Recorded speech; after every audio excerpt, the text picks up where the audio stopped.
All right, please direct your attention to the stage right now. Big round of applause, ladies and gentlemen. Come on, big round of applause. Good evening, ladies of Dallas. Woo! It's a pleasure to be here with such a fantastic group of women. Everyone take a seat for just a moment.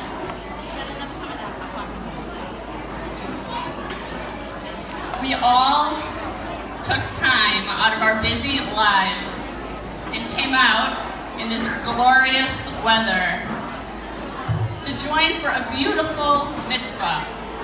And for that, we should give ourselves a round of applause.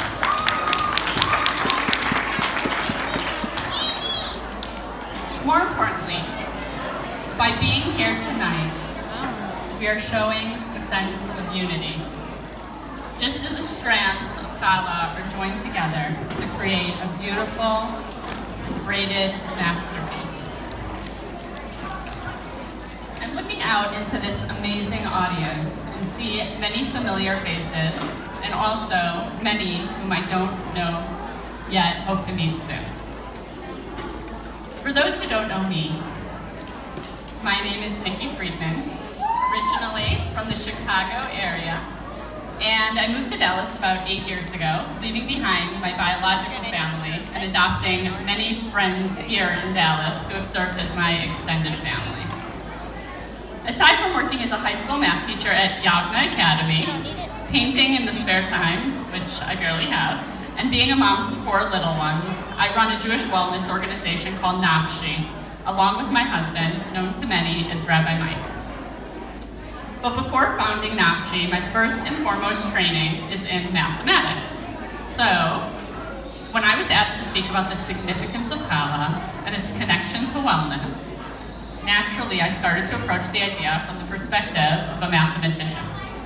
You see, we mathematicians are truth seekers and obsessed with proofs. I know for many of you, when you hear the word proof, you may resort to flashbacks of 9th grade geometry, 2-column proofs, for which many of you may elicit some unpleasant memories. But bear with me. When trying to prove a principle in math, one common technique used is proof by contradiction, which means we assume that the principle is not true, and then explore what would happen if that were the case. Ultimately, we then take steps to show that the assumption contains a contradiction, and therefore the original principle must be true. So back to the meaning of Challah.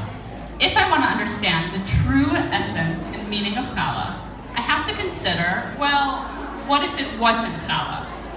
What would be the opposite of Challah? Matzah. Matzah.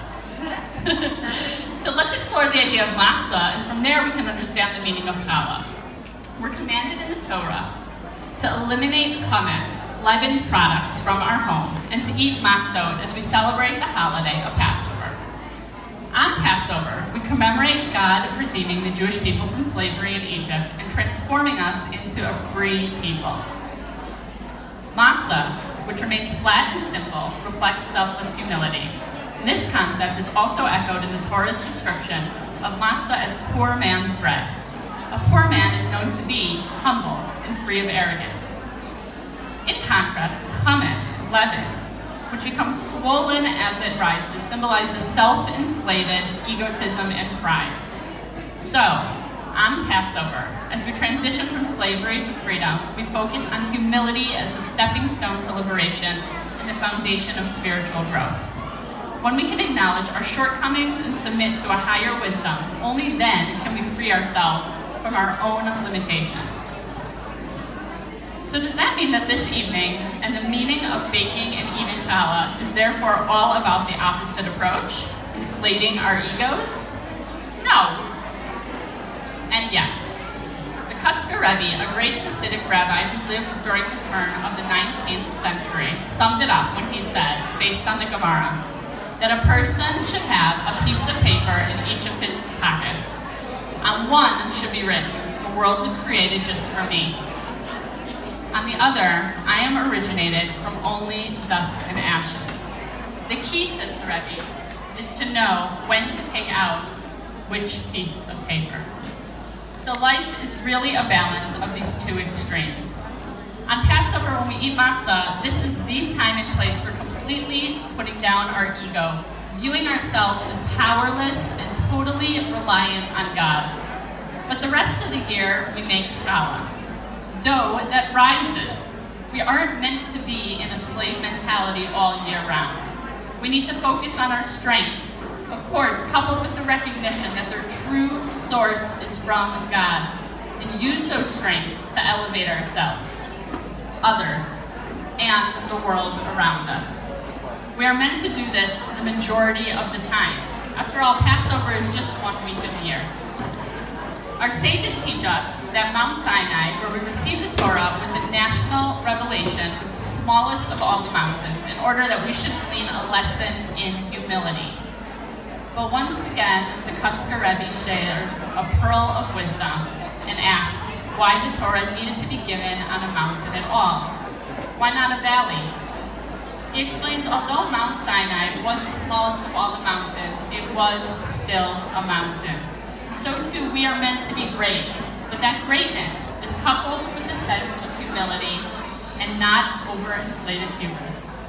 So from here, we understand the lesson of humility while simultaneously we internalize how great we can become.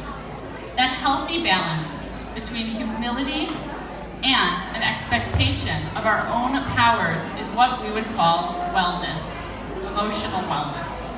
And we can actually practice this by making challah. The process of making challah teaches us this balance. As you know, even though bread is a staple in our diet, the recipe for challah is a simple recipe.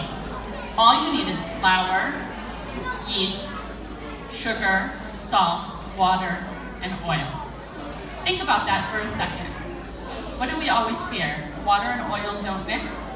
Well, they do in challah. They're both essential. Sugar and salt.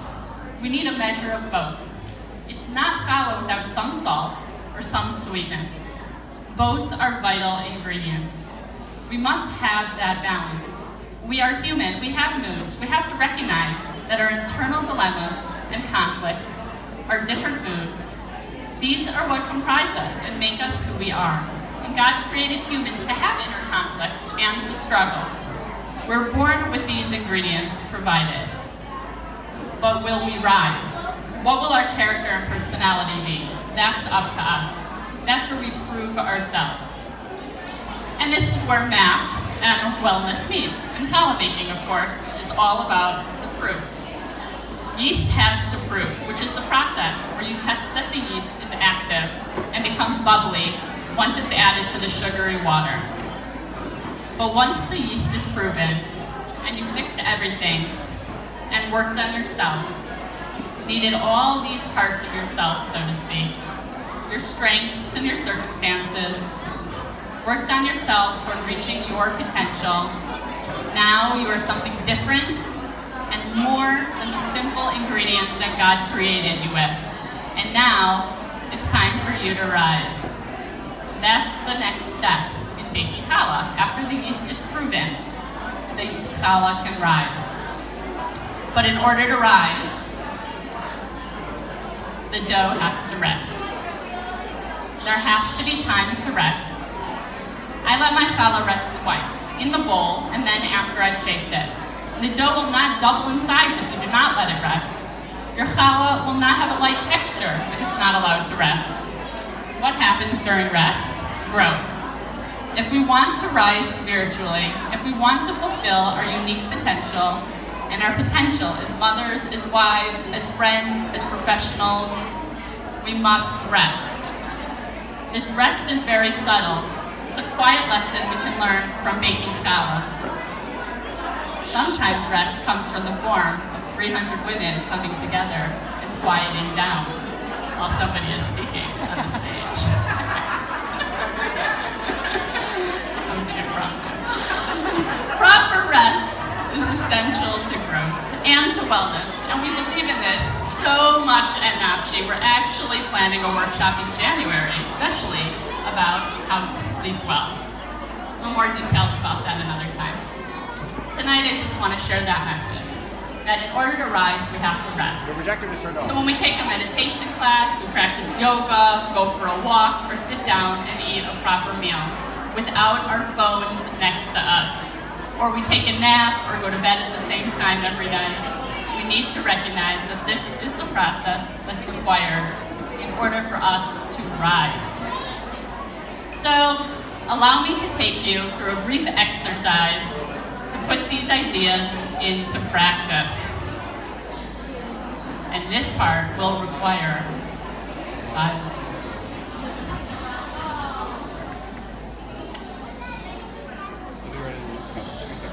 So let's just take one moment to quiet down. To close your eyes.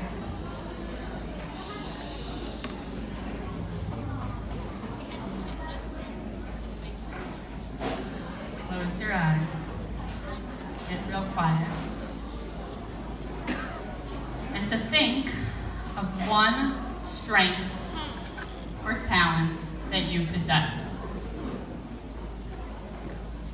This is the basic ingredient, and it's absolutely integral to who you are.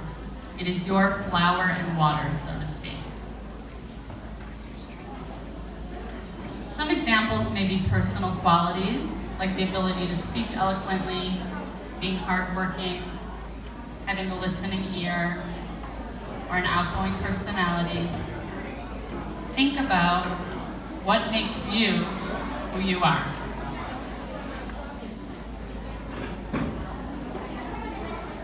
First, recognize that your talent came directly from God, tailor-made for you. And you're meant to use that gift to help you become great and to do good. The question is, what does that greatness look like for you? This will be different for every person. So it's important to have a clear vision in your mind of what success would look like if you were living and breathing your greatness. Every good sports coach knows the importance of team members visualizing their success before a game. The same principle applies here. So now take a moment to contemplate what living your greatness would look like, and see yourself experiencing that greatness. Who are you at your full potential? And how does it feel? Now gently open your eyes.